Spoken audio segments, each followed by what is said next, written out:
Bom dia, meus amores, tudo bem com vocês?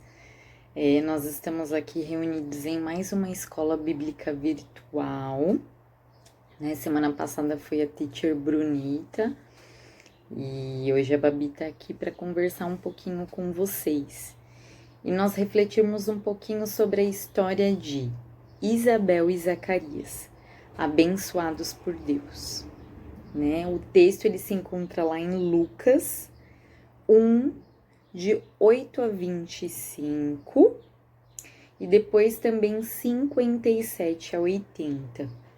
Eu vou ler com vocês o texto que se encontra lá em Lucas 1, de 8 a 25, e eu peço que vocês agora curvem as suas cabeças, né? Que nós possamos orar juntos, pedir a direção divina, né? Para que não seja a Babi, mas que após a reflexão comigo mesma, né? Possa ser Deus falando não mais só comigo, mas com cada um de vocês, com todos nós, né?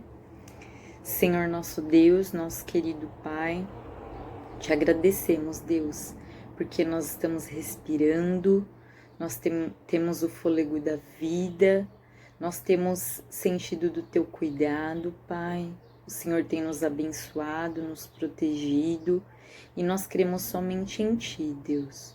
Nós louvamos e engrandecemos o Teu nome nesta manhã, Pai, e nós pedimos, Senhor, fale conosco, nos ensine, ilumine os nossos caminhos, Pai, e que nós possamos ouvir da Tua voz, do Teu ensinamento, para vivermos melhor nesta terra e também sermos luz, Pai, na vida de todas as pessoas que nos norteiam, Deus.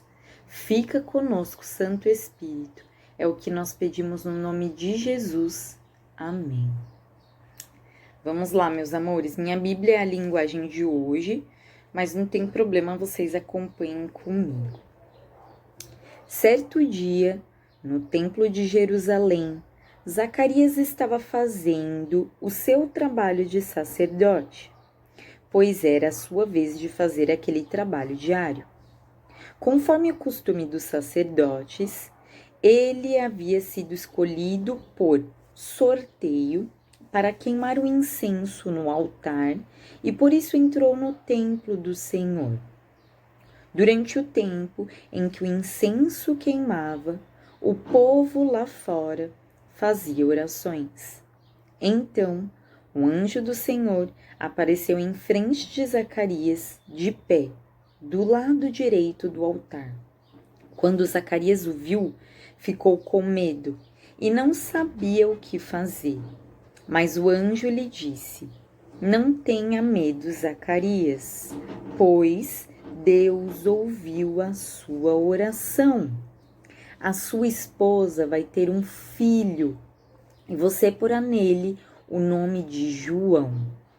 O nascimento dele vai trazer alegria e felicidade para você e para muita gente, pois para o Senhor Deus ele será um grande homem. Ele não deverá beber vinho nem cerveja. Ele será cheio do Espírito Santo desde o nascimento e levará muitos israelitas ao Senhor, o Deus de Israel. Ele será mandado por Deus como mensageiro e será forte e poderoso, como o profeta Elias.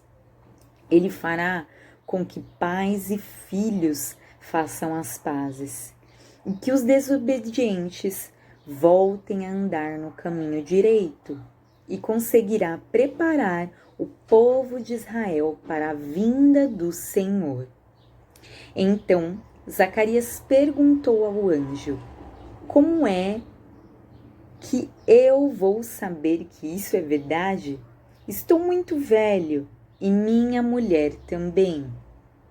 O anjo respondeu: Eu sou Gabriel, servo de Deus, e ele me mandou falar com você para lhe dar essa boa notícia. Você não está acreditando no que eu disse, mas isso acontecerá no tempo certo. E porque você não acreditou, você ficará mudo e não poderá falar até o dia em que seu filho nasceu. Enquanto isso, o povo estava esperando Zacarias e todos estavam admirados com a demora dele no templo. Quando saiu, Zacarias não podia falar. Então, perceberam que ele havia tido uma visão no templo. Sem poder falar, ele fazia sinais com as mãos para o povo. Quando terminaram os seus dias de serviço no templo, Zacarias voltou para casa. Pouco tempo depois, Isabel, a sua esposa, ficou grávida. Durante 5 meses não saiu de casa. E ela disse: agora que o Senhor me ajudou, ninguém mais vai me desprezar por eu não ter filhos. Bom, meus amores, aqui é a primeira parte, né? Eu não sei se todos já conheciam a história de Isabel e Zacarias. Eles foram os pais de João Batista, né? Aquele grande profeta que semana que vem vocês vão ver a história, né? Mas hoje falando um pouquinho dos pais. Eles eram, no caso Zacarias, sacerdote no templo do Senhor. E a Isabel, ela também era de uma linhagem de família de sacerdotes. Ou seja, se a gente for analisar, eles eram de uma família que já vinham, né, há um tempo aprendendo de Deus, dos ensinamentos de Deus, dos estatutos do Senhor, né, uma família já sendo guiada pela palavra. Mas, mesmo perseverando, adorando ao Senhor, fazendo o que é certo, o que é justo, porque lá no versículo 7, deixa eu ver aqui, ó, versículo 7. Mas não tinham filhos, porque Isabel não podia ter filhos, e porque os dois já eram muito, muito velhos. Se a gente for ver por que Isabel e Zacarias, sendo pessoas tementes ao Senhor, pessoas que estavam buscando de Deus já há tantos anos, eles não tinham essa bênção. Naquela época, uma família, né, um casal, eles não terem filhos, significava que eles não eram abençoados por Deus, que eles estavam em pecado, que aquilo era um castigo, né? O que era uma ignorância, né, da parte do povo, mas era assim que era visto. Então, para Isabel e para Zacarias, era uma vergonha, né, um sofrimento, né, que eles estavam ali passando já há tantos anos e já idosos não terem um filho. Mas Deus tinha uma promessa maravilhosa na vida desse casal, porque eles gerariam um filho que seria poderoso, um filho que seria cheio da graça de Deus, um filho que ia salvar vidas, né? Aqui a gente vê no texto que o próprio Gabriel, o anjo que apareceu, poxa, aí já começa, né? Uma pessoa ter um encontro com o anjo do Senhor, um servo de Deus ali, e te dando uma notícia, só que Zacarias, ele era carne e osso, como a gente, e ele ficou com medo, ele até chegou a duvidar, ele falou, mas como que eu, sendo um idoso, a minha esposa também idosa, estéril, a gente vai ter um filho, né? E não vamos ver essa atitude, né, no caso do Zacarias ficar sem falar por um tempo, como um castigo, né? Mas vamos olhar com um olhar de momento de amadurecimento. Era para ele olhar, de fato, para ele mesmo e ele amadurecer. Ele vê, poxa, eu sou um servo de Deus. Se Deus prometeu, ele vai cumprir na hora certa. E se o anjo mandou a notícia, amém. Eu apenas vou esperar.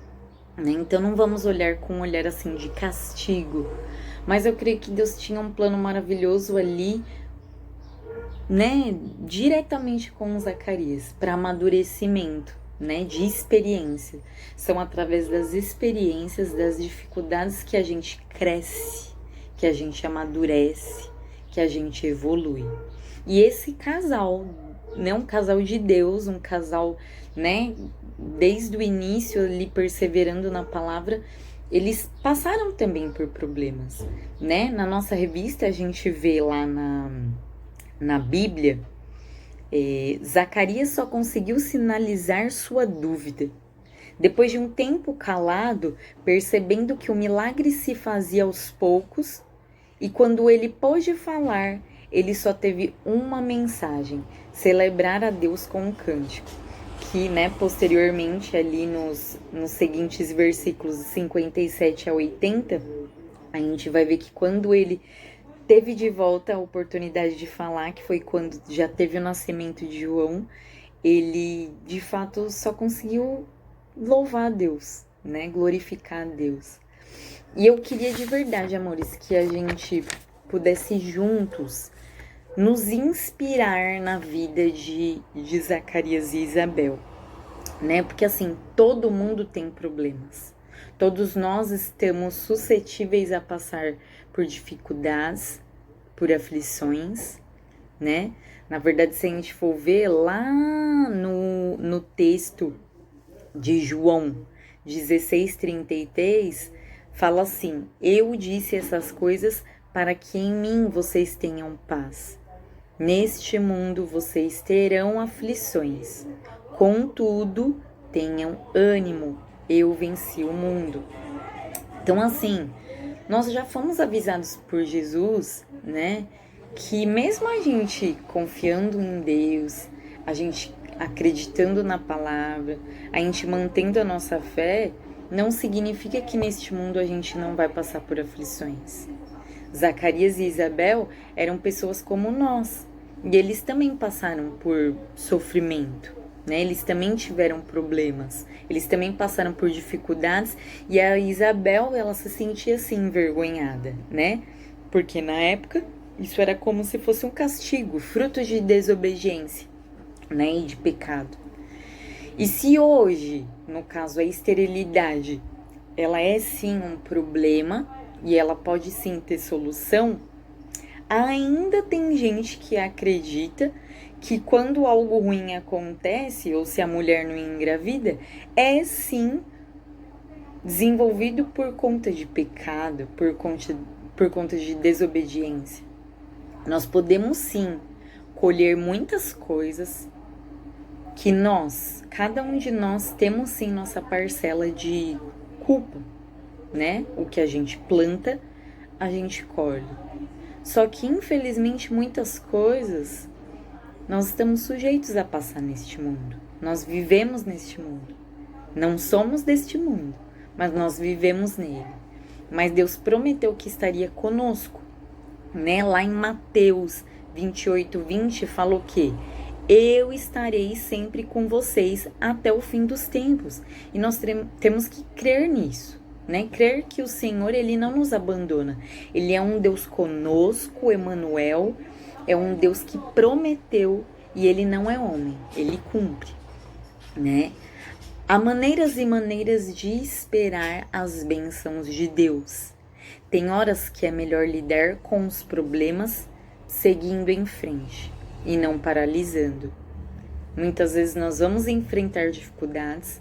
Eu não sei qual que é a sua dificuldade, a sua dúvida, né? Aqui a gente está falando diretamente com a sala de juvenis. Poxa, a gente está crescendo enquanto cidadão, né? Vocês estão crescendo enquanto ser humano, vocês estão se descobrindo, vocês estão num momento em que daqui a pouco vocês vão ter que pensar, poxa, qual profissão que eu vou seguir, né? Nenhuma família perfeita, vocês têm os seus problemas, né? Cada um de uma forma, na casa de vocês, com a família de vocês. Só que eu digo uma coisa, Deus, ele promete, eu estarei com vocês. E se a gente crê na promessa de Deus, não importa. Coloca Deus como prioridade. E todas as demais coisas serão acrescentadas, né? Vamos colocar os nossos sonhos, os nossos projetos, os nossos problemas, as nossas famílias, o nosso emprego ou o desemprego, colocar tudo nas mãos do Senhor e Ele há de fazer o que é melhor para cada um de nós e no momento certo, né? Nós não devemos paralisar, mas nós devemos perseverar e prosseguir. No tempo planejado por Deus, aquela família foi abençoada com um filho, que seria uma bênção para o ministério de Jesus. Deus se importa com a gente? Sim. Ele sofre conosco, Ele olha o nosso choro, Ele se alegra com a nossa alegria, Ele escuta as nossas orações. Não vamos, duvidar disso. Nós somos seres humanos, estamos sujeitos sim a agir como Zacarias, por exemplo. Mas nós não devemos. Nós devemos persistir e acreditar, confiar nas promessas do Senhor, porque Ele é fiel e justo. Assim como Zacarias, tem momentos que a gente duvida daquilo que Deus pode fazer por nós e conosco. O silêncio de Zacarias não foi um castigo, mas uma oportunidade para que ele testemunhasse os feitos de Deus e amadurecesse. Apesar de ser um sacerdote na casa do Senhor, apesar de ser um idoso, todos nós podemos ter experiências com Deus. Nós não devemos falar, poxa, mas eu já sou um adulto, eu já tô na terceira idade, eu já passei por tantas coisas na vida, eu já estudei tanta palavra, eu já li tantas vezes a Bíblia. Isso é uma ignorância, né? Nós devemos nos abrir e abrir os olhos do nosso coração para Deus falar conosco sempre, todo dia, a cada experiência nova. E a palavra do Senhor, ela se renova cada dia para falar com cada um de nós. Amém? Transforme a sua dúvida em oração. Não deixe a sua pressa ou o seu pessimismo atrapalharem o seu projeto. Se algo tiver que sair dos seus lábios, que não seja a reclamação e a dúvida, mas a oração e o louvor a Deus. Lá em Salmo 40, versículo 1, fala assim: esperei com paciência no Senhor, e Ele se inclinou para mim e ouviu o meu clamor. Muitas vezes a resposta da nossa oração, ela não vem agora. Pode ser daqui 1 mês, daqui 2 meses, daqui a alguns anos. Eu não sei. Mas se Deus promete, Ele cumpre. E a paz invade o nosso coração. E por fim, meus amores, eu quero que a gente pense a boa nova do Evangelho como graça de Deus possibilita olhar o mundo cruel com outros olhos. Isabel e Zacarias são um exemplo de fidelidade e obediência ao Senhor. Não que eles foram privados, né, de passar por alguma dificuldade, pelo contrário, eles enfrentaram coisas ruins também, mas a fidelidade e a obediência ajudaram na caminhada e levaram eles a ter uma experiência e a experimentar a força da alegria e da bênção que está além dos momentos difíceis. Eu não sei qual que é o problema que você vem passando. E é muito difícil eu chegar aqui e falar, olha, você tá passando por algum problema, por alguma situação difícil, mas fica calmo, fica tranquilo, permanece em oração. Deus tá vendo, né, a sua luta, Ele tá enxugando as suas lágrimas. Eu sei que é difícil a gente ver isso em meio a uma tempestade. Né? A gente está passando por um momento assim que é totalmente diferente e único para todo mundo, né? Que é uma pandemia, mas a tempestade vai passar. Deus está conosco, né? Ele já disse: eu venci o mundo. E por mais que a gente passe por aflições, não importa, Deus está conosco todos os dias até o fim dos tempos. Lá em Hebreus 11:1 fala assim: a fé é a certeza de que vamos receber as coisas que esperamos e a prova de que existem coisas que não podemos ver. Nós ainda não vemos, mas nós aguardamos e esperamos no Senhor. E quando a gente espera no Senhor, quando a gente deposita a nossa confiança no Senhor, Deus está no barco, Deus está no barquinho. Ele acalma os ventos, ele acalma a tempestade. Infelizmente, eu sinceramente não tenho como explicar o motivo do mal acontecer em nossas vidas. Nosso objetivo aqui não é mostrar que quando momentos difíceis, né, venham aí contra nós, venham, né, acontecer com cada um de nós, nós devemos sim continuar firmes. Firmes na palavra do Senhor, firmes servindo, meditando, orando, jejuando, firmes. Não duvidarmos do Senhor e recebermos no momento certo o que Ele prometeu. A vitória sobre toda a nossa dor e sofrimento está nas mãos de Deus. Entregue o teu caminho ao Senhor, confia nele e o mais Ele fará. Meus amores, que Deus continue a falar no coração de cada um. Que essa história de Isabel e de Zacarias, esse casal que era um casal de Deus, que buscava de Deus, mas que passaram sim por problemas, por dificuldades, nos ensine, né, que nós possamos refletir na história desse casal. E depois a gente vai ver quão maravilhoso foi, né, o fruto que eles tiveram, essa promessa de Deus, que foi a vida do João Batista, e quão importante ele foi aí, né, no caminho até a vinda de Jesus, né? Ele salvou muitas pessoas, levou muitas pessoas ao arrependimento, mas ele também sofreu. Mas não importa. Ele confiou no Senhor, os pais confiaram no Senhor, que você confie no Senhor e será salva tu e tua casa. Fiquem com Deus, amores. Até a próxima. Fora da aula, eu não sei se vocês perceberam, mas semana passada a teacher Brunita tava com a camiseta do Batman, olha. E hoje a Babi tá com Marvel. Totalmente fora da lição, meus amores. Mas assim, que Deus os abençoe. Sorriam, alegrem-se, perseverem na palavra de Deus. Tirem um tempinho para falar com o Senhor. Eu vou falar para vocês que essa semana eu tava muito cansada. E eu não sei, mas era um cansaço não físico, sabe? Mas era um cansaço assim na minha mente, na cabeça, no coração, sabe? O que eu fiz? Antes de deitar, eu comecei a orar a Deus. E ali eu chorei, ali eu louvei. E o que aconteceu? Dormi. Dormi e acordei no outro dia renovada. E é isso que o Senhor faz. Ele renova as nossas forças. O que nós devemos ter é ânimo. Eu disse essa palavra para que em mim vocês tenham paz. Neste mundo vocês terão aflições. Contudo, tenham ânimo. Eu venci o mundo. Fiquem com Deus, amores. Tchau, tchau.